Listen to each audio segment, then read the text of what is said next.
Story time. السلام علیکم۔ اصلاحی سیریز کی ایک اور کہانی جس کا نام ہے اچھی دعا اچھا پیغام میں آپ کو خوش آمدید۔ امید کرتے ہیں کہ اصلاحی سیریز سے آپ کی ضرور کسی نہ کسی کام میں رہنمائی ہوئی ہوگی۔ تو اب آج کی کہانی شروع کرتے ہیں۔ اچھی دعا اچھا پیغام۔ عفان عصر کی نماز پڑھ کر مسجد سے نکلا تو اس نے دیکھا سامنے ایک فقیر بیٹھا ہے۔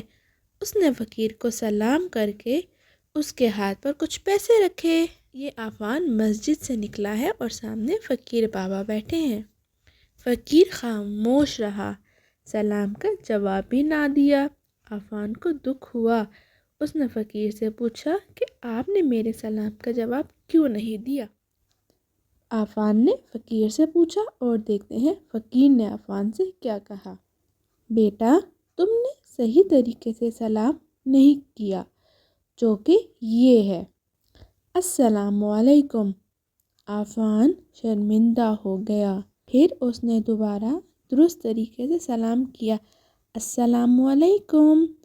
پھر فقیر مسکرایا اور سلام کا جواب دیا، وعلیکم السلام پیارے بچے۔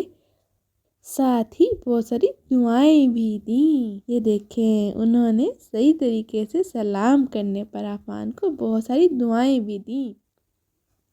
عفان خوش ہو گیا۔ اس کے قدم کچھ زیادہ تیزی سے گھر کی طرف اٹھنے لگے۔ وہ چاہتا تھا جلدی سے گھر پہنچے اور اپنے گھر والوں کو درست طریقے سے کہے، السلام علیکم۔ عفان کتنا خوش ہے نا صحیح طرح سے سلام سیکھ کر۔